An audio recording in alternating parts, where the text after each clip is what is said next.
네, 안녕하세요. 위스키 네비입니다. 이번 주 위스키 강좌 다시 또 하나 재밌는 얘기를 또 갖고 와서 재미없게 풀어보는 그런 시간이 되겠습니다.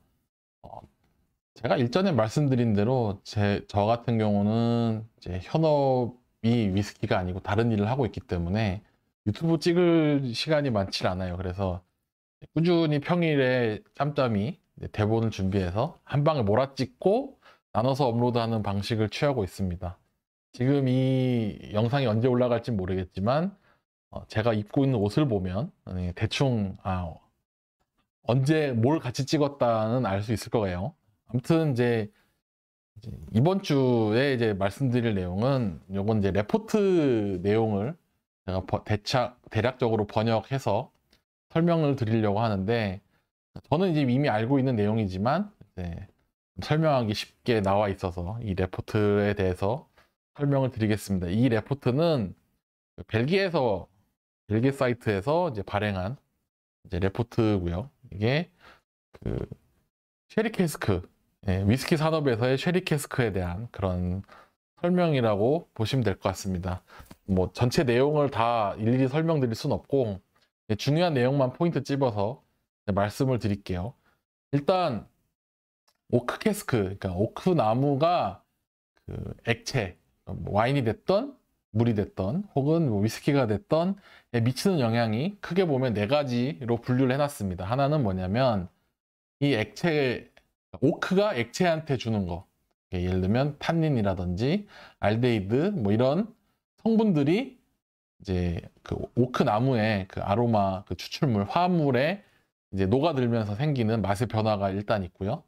또 하나는 이 오크에 보통 우리가 토스팅을 하잖아요. 태우는데 이 토스팅된 오크가 이제 탄소 덩어리라서 이 탄소가 필터 역할을 하죠. 이 필터 역할을 하면서 이제 액체에 있는 이제 그런 메틸 알코올이라든지 다양한 화합물들의 필터 역할도 같이 수행을 합니다. 또 하나는 오크하고 그런 이제 술이 만나서 상호작용을 하는 경우가 있고, 마지막 하나는 오크는 완전 밀폐 용기가 아니기 때문에 이제 숨을 쉬면서 이제 산화작용을 하게 되죠. 증발과 산화작용을 통해서 이루어지는 그런 네 가지 작용들이 있습니다. 근데 문제는 위스키는 이 맛을 표현할 때 이 네 가지 작용들이 각각의 역할이 있어요. 근데 쉐리 와인에 필요한 쉐리 캐스크는 그 좀 필요 없는 성분들이 있습니다. 대표적으로 이런 오크가 추가해주는 이런 탄닌감이라던가 혹은 이제 산화라던가 하는 부분들이 무조건 된다고 좋은 게 아니라 어느 정도 조절을 해야 됩니다.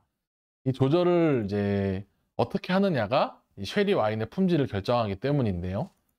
그 아시다시피 이제 쉐리 와인 같은 경우에는 솔레라 시스템을 사용을 해서 와인을 생산을 하죠. 이 솔레라 시스템은 이제 위에서부터 밑에까지 제일 위에는 어린 쉐리 와인이 들어가고 제일 밑에는 제일 이제 숙성이 오래된 쉐리 와인이 들어가서 여기에서 일부분 이제 밑에서부터 빼면서 점점 이제 위에 있는 쉐리 와인들이 밑으로 내려가는 그런 구조를 갖고 있습니다. 이런 솔레라 시스템을 사용하는 이유도 있고, 이 쉐리 와인에 필요한 캐스크는 굉장히 그 탄닌이라던가 이런 이제 역할들을 잘 수행할 수 있도록 굉장히 섬세하게 수행이 됩니다. 그래서 한번 이제 세팅을 해놓으면 이제 바꾸질 않아요. 바꿀 수가 없기도 하고 바꾸지도 않기도 해서 이런 이제 솔레라 시스템에 들어가는 캐스크들은 대부분 아메리칸 오크가 들어갑니다. 이 아메리칸 오크가 들어가는 이유는 일단 나이 많은 설령이 오래된 나무를 구하기 쉬울 뿐더러, 그리고 상대적으로 탄닌감이 좀 적고 그 다음에 보수하기가 쉬워요. 구하기도 쉽고, 그런 이제 새로 일부를 교체한다 하더라도 그런 이제 컨트롤이 좀 쉬운 편이라고 합니다. 근데 이제 이 쉐리 숙성용 캐스크와 우리가 먹는 쉐리 캐스크의 다른 점은 이거죠. 우리가 알고 있던 쉐리 캐스크는 쉐리를 숙성하던 캐스크가 절대 아니라는 거. 이게 뭐냐면 예전에 뭐 오래된 쉐리 캐스크든 최근의 쉐리 캐스크든 모두 쉐리 숙성용이 아니라 원래는 그 스페인에서 영국으로 쉐리 와인을 통째로 운반하던 그런 벌크 탱크 역할을 수행하던 통들입니다. 그래서 그 수령이 좀 짧고 어린 유러피안 오크, 왜냐면 이제 비용이 그 당시에는 굉장히 저렴했거든요. 아메리칸 오크는 어쨌든 수입품이기 때문에 그 당시에는 운반 비용이 굉장히 비싸서 고급 목재였습니다. 그래서 약간 어린 유러피안 오크들을 사용을 해서 발효용으로 그 일부 나무의 힘을 좀 뺀 다음에 이 힘을 뺀 통을 수송용으로 사용을 했기 때문이고요. 이 수송용으로 사용한 통들을 다시 스페인으로 보내기가 어려우니 영국에 있는 스코틀랜드 증류소에게 팔았던 것이 이 쉐리 캐스크의 시작이었던 거죠. 그런데 이 쉐리 캐스크들이 1986년에 그 법이 하나 생겼습니다. 스페인에. 스페인에서 반출되는 모든 쉐리 와인은 스페인에서 병입돼서 병째로 나가야 된다는 법이 생겼어요. 그 이후에 이제 이런 쉐리 캐스크들을 구할 수가 없게 돼서 다양한 이제 방법들로 쉐리 캐스크를 흉내를 내기 시작합니다. 그 중에 하나가 이제 팍사렛이라는 건데, 이 팍사렛은 그 쉐리 와인을 혹은 포도를 졸여서 설탕을 좀 넣어서 만든 그런 액기스 같은 거예요. 요거를 이제 캐스크 하나에 1리터 정도 되는 팍사렛을 넣은 다음에 10분간 압력을 가해서 오크통에 강제로 흡수시키는 방식을 사용합니다. 이런 방식으로 이제 시도를 했는데 뭐 결론적으로는 규정의 문제도 있었고 생각보다 맛이 그렇게 만족스럽지 못했다라는 그런 이야기들이 있습니다. 그래서 이제 생긴 게 뭐냐면 그 글래스고에 있는 그 위스키 이제 전문가였던 이제 윌리엄 팍 롤이라는 사람에 의해서 쉐리 시즌드 캐스크라는 것들이 고안이 됩니다. 이 시즈닝 그 캐스크는 간단히 얘기하면 그 엠비나도라는 이제 일반적으로 우리가 마시는 쉐리 와인이 아니라 시즈닝용 별도로 생산된 이제 쉐리 와인을 뜻하거든요.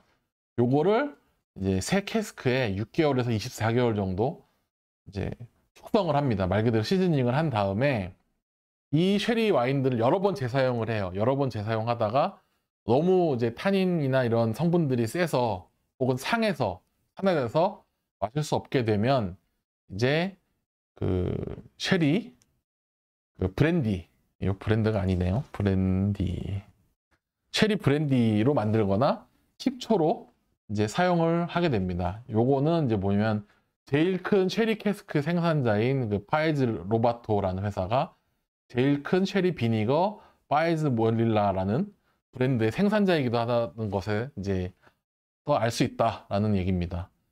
결국은 이제 우리가 마시는 그런 쉐리 와인과 시즈닝에 들어가는 쉐리 와인은 아예 처음부터 설계 자체가 다르다는 걸 알 수 있습니다. 그래서 이제 결론적으로 이제 구형 쉐리가 맛있다, 뭐 신형 쉐리가 맛있다. 이게 그러면 왜 생긴 거냐? 왜냐면 그 시즈닝 캐스크는 뭐 1986년 이후에 생긴 방법이라고 할 수도 있기 때문에 그 이전 캐스크들은 맛있다라고 하는 이유는 단순합니다. 이게 모든 구형 쉐리 캐스크가 맛있는 게 아니라 그 쉐리 캐스크 안에 들어있던 쉐리 와인의 품질에 따라서 들쭉날쭉했다는 거죠. 저렴한 쉐리 와인을 운송했으면 이제 그 캐스크에 담겼던 위스키가 맛이 뭐 그저 그랬다라는 거고, 좋은 쉐리가 담겨 있었다 그러면은 좀 맛있었고, 이런 편차가 있지만 결론적으로 그 평균을 내보면 뭐 들쭉날쭉한 게 있지만 평균을 내보면 비슷하다, 큰 차이 안 난다라는 결론을 내고 있습니다. 그거 외에도 뭐 문제들이 많은데 실제로 쉐리 와인이 아닌 경우도 많이 사용된다고 합니다. 원래 이 쉐리 와인은 그 지금 이제 보이시는 그런 그 세 개 도시에 그 선을 그어서 그 삼각형 모양 안에 있는 와이너리, 보데가 안에서 생산된 것만 쉐리 와인이라고 하는데 그 외의 지역에서도 생산해서 사용했던 적이 있다고 합니다. 그 대표적으로 1966년에서 2014년까지 숙성했던 글렌파클라스에 이 피노 캐스크 위스키가 있었는데 이게 쉐리 생산 지역이 아닌 다른 지역의 캐스크를 사용해서 이게 이슈가 되는 바람에 그냥 쉐리라는 표현을 안 쓰고 피노 캐스크라는 이름을 사용해서 출시한 적도 있습니다. 현재는 이런 이제 쉐리 생산지 외에 있는 그런 쉐리 와인 생산자들이 쉐리 생산 지역에 건물을 사서 이제 생산된 쉐리 위스키의 마무리를 그쪽에서 하는 방식으로 약간 편법적으로 진행을 하고 있습니다. 결론적으로는 진짜 쉐리가 아닐 가능성도 꽤 높다는 거죠. 그 솔레라 시스템에 이렇게 들어갔던 진짜 쉐리 숙성용 캐스크가 대부분 위스키의 숙성에는 사용이 안 되는데 일부 제품에 사용된 적이 있기도 하다고 합니다. 뭐 대표적이라기보다 현재 구할 수 있는 위스키 중에 하나가 이제 옥토모어의 아일라 페스티벌 2019였을 겁니다. 2019였나 17였나 기억이 안 나는데 아무튼 이 당시 발매됐던 이벤트 호라이즌이라는 제품, 그리고 브룩라디의 1986 30년짜리 제품에는 이제 실제로 쉐리 숙성용 캐스크가 사용됐었다고 하고요. 그거 외에 뭐 달모에서도 그런 쉐리 캐스크를 이제 스페셜한 제품으로 내놓기도 했었고, 아란도 그랬던 적이 있고요. 그다음에 토마틴의 이런 시리즈들, 쉐리 핀시긴 합니다만 이 시리즈들이 실제 그 쉐리를 숙성했던 캐스크에 사용된 적도 있긴 합니다. 다만 실제 맛은 우리가 알고 있던 쉐리 캐스크의 맛이 아닐 가능성이 높다고 합니다. 왜냐하면 한참 이제 어마어마하게 오래 사용됐던 캐스크이기 때문에 그 쉐리 위스키의 색이 이제 과 보통 이제 나무에 그런 성분들이 우려 나오면서 타닌 성분과 같이 나오는 그 색이 동시에 일어나서 착색이 되는데 이 착색이 잘 안 된다고 합니다. 착색도 안 되고 그런 이제 타닌 성분들이 잘 없기 때문에 실제 우리가 아는 이제 쉐리 캐스크와 맛은 조금 다르다고 합니다. 결론적으로 말씀드리면 이 아까 말씀드린 쉐리 시즈닝용 와인도 실제 그 보데가에서 이제 생산을 하기 때문에 그 보데가 캐스크, 엑스 보데가 캐스크 같은 경우에는 그런 쉐리 이제 생산자가 만들었던 캐스크라고 해서 실제 쉐리 숙성용 캐스크로 오인할 수도 있지만 실제로 숙성용으로 사용된 캐스크가 아닐 확률이 매우 높다고 합니다. 그래서 어느 정도는 이제 상술이 가미됐다. 그래서 지금 우리가 먹는 쉐리 캐스크들의 대부분은 예전에도 그랬고 현재도 그랬고 쉐리 숙성용 캐스크가 아니라는 거를 이제 알아야 된다라는 게 이 레포트의 요지입니다. 저도 쉐리 캐스크를 이제 실제로 구매를 두어 번 진행을 해봤는데 쿠퍼리지가 다 다르고요. 쿠퍼리지에서 어떤 쉐리 와인을 갖고 왔는지도 다르고, 김창수님 이제 영상에서도 있었듯이 실제 시즈닝용 쉐리 와인이 실제 판매되는 쉐리 와인과 좀 다르긴 합니다. 맛이 뭐 맛없다 이런 차원의 문제가 아니라 아예 구성이 다르거나 생산 방향이 다르다고 해야 되나? 그런 게 있기 때문에 너무 쉐리 캐스크에 대한 그런 좀 편견을 좀 버리고 맹신을 안 했으면 좋겠다라는 취지가 이 이제 보고서의 주 요지입니다. 굉장히 설명이 주절주절 길었는데 아무튼 맛있는 위스키가 최고죠. 굳이 쉐리 캐스크를 쫓아갈 필요도 없고, 그렇다고 해서 쉐리 위스키가 뭐 맛없다거나 별로라거나 이런 거랑 관계없이 그냥 말 그대로 드라이한 팩트를 말씀을 드렸습니다. 다음 시간에는 좀 뭐 해야 될지 또 고민되는데 아무튼 열심히 저도 자료 조사를 해서 평상시에 잘 못 보던 그런 지식들을 전달할 수 있도록 노력하겠습니다. 감사합니다.